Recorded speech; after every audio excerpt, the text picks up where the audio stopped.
छत्रपती शिवाजी महाराज की जय. जय भवानी. जय शिवाजी. नमस्कार मित्रांनो, आय एम दवा आणि आज आपण निघालो आहोत स्वराज्याची राजधानी म्हणजे रायगडला. 6 वाजता पुण्यावरून निघालो आणि 10:30 वाजेपर्यंत रायगडला पोहोचलो. सुंदर असं लिहिले, जात पात रंग द्वेष पद आणि राजकारण मागे सावरूनच गडावर प्रवेश करा. तुला पुष्ट झाली पाहून तुझ्या रक्ताने, हे साकल दंड झाले धन्य तुझ्या स्पर्शाने. पाहुणे शौर्य तुझ्या पुढे मृत्यू नतमस्तक झाला. स्वराज्याच्या मातीसाठी माझा शंभू राजाही अमर झाला. मित्रांनो, आम्ही 10:30 वाजता पोहोचलो इथं आणि 10:30 वाजता गडावर चढण्यासाठी चालू केलेले. आता वाजलेले 11:15. तुम्ही बघू शकता ऊन खूप आहे आणि हा व्ह्यू आहे.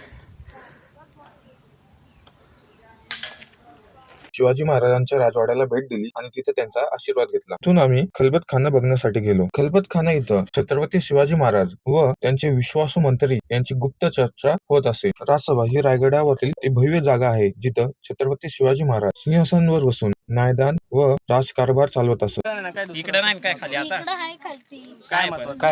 या दिदीने आपल्याला गाईड केलं. बाजारपेठ बालेकिल्ल्याच्या उत्तरेला 2 समांतर रांगांमध्ये बांधलेल्या या वास्तूमध्ये डावीकडे 21 आणि उजवीकडे 22 कक्षा आहेत. उंच जोत्यावर बांधलेल्या या कक्षांमध्ये प्रवेशासाठी पायऱ्या बांधलेल्या आहेत. प्रत्येक कक्षात 2 लहान उपकक्ष असून भिंतीत दिव्यांसाठी कोनाडे आहेत. मग आम्ही निघालो जगदीश्वर मंदिरच्या दिशेने. जगदीश्वर मंदिराचा शिलालेख.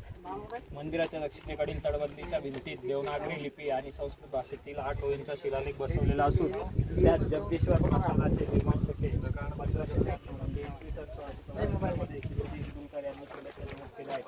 तसेच रायगडावरील इतर वास्तू जसे विहिरी, तलाव, घरे, रस्ते, गजशाळा, स्तंभ, राजवाडे आणि बागा निर्माण केल्याचे उल्लेखित आहे. रायगडावरील छत्रपती शिवाजी महाराज यांची समाधी ही स्वराज्याच्या महान युग पुरुषला अर्पण केलेले एक पवित्र स्मारक असून लाखो शिवभक्तांसाठी प्रेरणास्थान आहे. तिथून मग आम्ही निघालो टकमकटोक कडे. टकमकटोक हा तो कडा आहे जिथून गंभीर गुन्हेगारांना शिक्षा देण्यासाठी खाली फेकून देत असे. रायगडच्या कुशीत बसून खाल्लेली पिठलं भाकरी म्हणजे फक्त जेवण नाही तर महाराष्ट्राची संस्कृती आणि मातीची चव आहे. सह्याद्री पर्वत रांगेतील दुर्गम पर्वतावर बांधलेला दुर्गेश्वर रायगड पूर्वी रायरी म्हणून ओळखला जात असे. रायगडाला नैसर्गिक कडेकपारींचे संरक्षण लाभले असून गडाच्या पश्चिमेला हिरकणी टोक, पूर्वेला भवानी टोक, उत्तरेला टकमक टोक असे अभेद्य कडे आहेत. वायव्येकडील तटबंदी संरक्षण केले आहे. शीत दरवाजा आणि नाणे दरवाजा गडाची तटबंदी सुरू होऊन महादरवाजापर्यंत जाते. 12व्या शतकात हा किल्ला स्थानिक पाळघर राज्याच्या ताब्यात असून इसवी सन 1497 मध्ये निजामशाहीच्या आधिपत्याखाली होता. त्यानंतर इसवी सन 1656 मध्ये आदिलशाही सरदार चंद्रराव मोरेंकडून छत्रपती शिवाजी महाराजांनी जिंकून घेतला. रायगडाला मराठी स्वराज्याची राजधानी म्हणून निवडण्यात आले आणि सन इसवी सन 1674 मध्ये शिवाजी महाराजांचा राज्याभिषेक रायगडावर झाला. छत्रपती शिवाजी महाराजांच्या मृत्यूनंतर यथावकाश रायगडाचे सामर्थ्य कमी झाले आणि इसवी सन 1818 मध्ये गड ब्रिटिशांच्या ताब्यात गेला.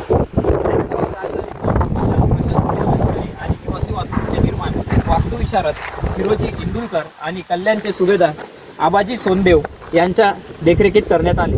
गडाला 4 मुख्य दरवाजे असून राजवाडा, राणीवसा, राजसदर, अष्टप्रधानवाडी, धान्य कोठारे, बाजारपेठ, दारू कोठारे अशा वास्तू आहेत. पाणीपुरवठा करणारे गंगासागर, कुशावर्त असे तलाव आणि अनेक टाकी आहेत. गडावरील उत्खननातून शिवरायांनी दिवे, दागिने, घरगुती वापराच्या वस्तू आणि शस्त्रास्त्रे सापडली आहेत. रायगड किल्ला अधिसूचना क्रमांक 2704A दिनांक 26/05/1909 द्वारे संरक्षित स्मारक म्हणून घोषित केला आहे. मग संध्याकाळी 4 वाजता आम्ही गड उतरायला चालू केलं आणि रात्री 9 वाजता आम्ही पुण्यामध्ये पोहोचलो. अशी आहे आपल्या स्वराज्याची राजधानी. ब्लॉग आवडला असेल तर लाईक, शेअर आणि फॉलो नक्की करा.